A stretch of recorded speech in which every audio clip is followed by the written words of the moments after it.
Sejam muito bem-vindos a esta análise. Olha, para quem vive o dia a dia da educação ou está naquela maratona intensa de estudos, encarar a legislação educacional às vezes parece, sei lá, escalar uma montanha, né?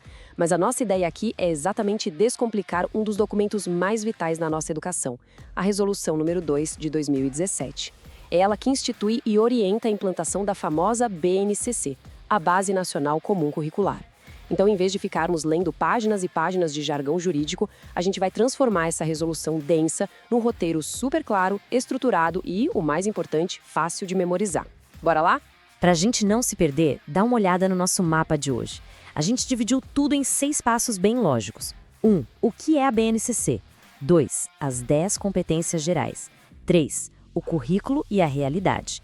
4. Regras para a educação infantil. 5. Regras para o ensino fundamental. E fechando no 6, prazos e implementação. Fatiar ali assim tira aquele peso da cabeça e deixa tudo bem mais tranquilo de absorver. Então, começando com a seção 1. O que é a BNCC? Porque, convenhamos, antes de tentar decorar prazo ou regrinha solta, a gente precisa dar um passo atrás e entender a grande sacada legal desse documento. Sem pegar essa visão geral, o resto simplesmente não encaixa. E aqui a gente chega no verdadeiro coração da BNCC, que está lá no artigo 3º, o conceito de competência. Gente, isso aqui despenca em prova, viu? A resolução deixa muito claro que não é mais sobre aquele acúmulo infinito de informações. Competência na lei é a mobilização de conhecimentos, habilidades, atitudes e valores. E para que isso tudo? Para a gente conseguir resolver aquelas demandas complexas da vida cotidiana, exercer a cidadania de verdade e mandar bem no mundo do trabalho. É uma mudança de chave total, sair da decoreba e ir para a aplicação prática na vida real. Esse é o alicerce de tudo que vem a seguir. Passando para a nossa seção 2, as 10 competências gerais. Já que a gente entendeu o que é uma competência, a lei diz que existem 10 pilares centrais. São 10 competências gerais que absolutamente todo estudante da educação básica tem o direito de desenvolver. 10. Bate até um desespero quando a gente vê esse número, né? Tentar memorizar as 10 de uma vez é tipo tentar decorar uma lista gigante de supermercado. Você com certeza vai esquecer alguma coisa. Então o truque aqui é agrupar esses pilares em pares. Fica super dinâmico e faz um baita sentido quando a gente vê como eles se completam na vida do aluno. O nosso primeiro par forma a base da curiosidade intelectual. A competência 1 diz que a gente precisa valorizar e usar os conhecimentos que a humanidade suou para construir ao longo da história, sabe? Entender o mundo para poder transformar. E coladinha com ela, a competência 2 foca em exercitar a curiosidade intelectual. É usar a ciência para investigar, testar e criar soluções. Basicamente, é o pensamento científico, crítico e criativo rolando na prática. Já o segundo par expande as coisas para bem longe das matérias tradicionais. A competência 3 é sobre construir repertório cultural e desenvolver aquele senso estético, valorizando a arte e a cultura, desde a comunidade local até o mundo todo. A 4 vem logo em seguida falando de comunicação. É usar todo tipo de linguagem, verbal, visual, corporal, digital, para conseguir expressar sentimentos e trocar ideias, gerando aquele entendimento mútuo bacana. O terceiro grupo traz a gente direto para o mundo moderno. A competência 5 obriga a escola a mergulhar na cultura digital, mas de um jeito ético e crítico, para que o aluno não seja só um consumidor passivo, mas um protagonista na hora de resolver problemas. E a 6 olha lá para frente, para o futuro. É sobre valorizar o que o estudante já sabe e vive, para que ele possa fazer escolhas que realmente façam sentido para o projeto de vida e para o mundo do trabalho dele, com muita autonomia. Esse próximo par é um equilíbrio muito legal entre o mundo de fora e o de dentro. A competência 7 foca em saber argumentar, defender ideias usando fatos confiáveis, sempre promovendo os direitos humanos e a consciência socioambiental. Em contrapartida, a competência 8 vira o holofote para dentro. É o autoconhecimento e o autocuidado. É o aluno entender as próprias emoções e cuidar da saúde física e mental para dar conta dos trancos da vida. E para fechar essa maratona de competências, as 2 últimas falam sobre como a gente funciona numa sociedade democrática. A 9 é por empatia, diálogo e resolução de conflitos, sem espaço para nenhum tipo de preconceito.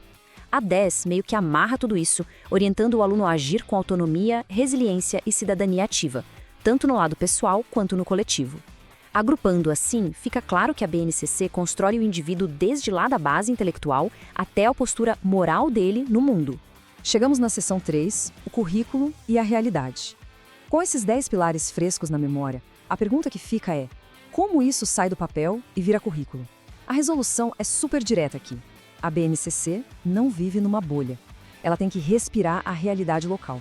Olha, o jeito mais fácil de visualizar o currículo é pensar numa pizza. Nós temos a base comum e a parte diversificada. A lei exige que essa base seja complementada pelas características de cada região. Mas preste atenção num detalhe crucial. A lei diz que elas não são blocos separados. Não é para comer o recheio e deixar a massa. Elas precisam ser planejadas e executadas como um todo, 100% integradas. E para garantir que o currículo não fique só na teoria, a resolução joga na mesa os temas contemporâneos transversais. As escolas têm que misturar os assuntos do dia a dia, coisas como educação ambiental, trânsito, direitos humanos, o respeito aos idosos, em todas as matérias. É justamente essa transversalidade que liga o que a gente aprende na sala com a cidadania que a gente exerce na rua. Vamos para a seção 4, regras para a educação infantil. A gente já viu as regras macro, agora é hora de afunilar e ver como isso se aplica nas faixas etárias, começando com os pequenos. Isso que está na tela não é só uma frase de efeito bonita, tá? É o artigo 10º e tem um peso legal gigantesco. A lei define que a criança não é uma folha em branco ou alguém que só senta e escuta. Ela é um sujeito histórico e de direitos. Uma criança que interage, brinca, questiona e, olha só que forte, que produz cultura. Enxergar a criança assim muda completamente a forma como a gente planeja as atividades para eles. E é exatamente por causa dessa visão ativa que a educação infantil não tem matéria, mas sim direitos de aprendizagem e desenvolvimento. São 6: conviver, brincar, participar, explorar, expressar e conhecer-se. Repararam que são todos verbos, ação pura. Essas palavras são o núcleo de absolutamente tudo que se faz nessa primeira etapa da educação para garantir que a criança se desenvolva de corpo, mente e alma. Seção 5. Regras para ensino fundamental. As crianças crescem, a complexidade aumenta. Como é que a lei organiza essa nova fase? A coisa muda de figura e o currículo passa a ser organizado em 5 grandes áreas de conhecimento: linguagens, matemática, ciências da natureza, ciências humanas e o ensino religioso. Essa é a estrutura oficial para os alunos mais velhos. É um mapa que garante que aquelas 10 competências gerais lá do começo continuem sendo desenvolvidas ao longo de 9 anos sem quebrar o ritmo. Mas tem um ponto no ensino fundamental que merece um holofote enorme, lá no artigo 12. Nos 2 primeiros anos, existe um foco central e negociável: a alfabetização. A lei bate o martelo, dizendo que o estudante tem que se apropriar do sistema de escrita, ter compreensão leitora e entender a matemática básica. É a alfabetização precoce sendo tratada como a âncora para o sucesso do aluno no resto da vida escolar.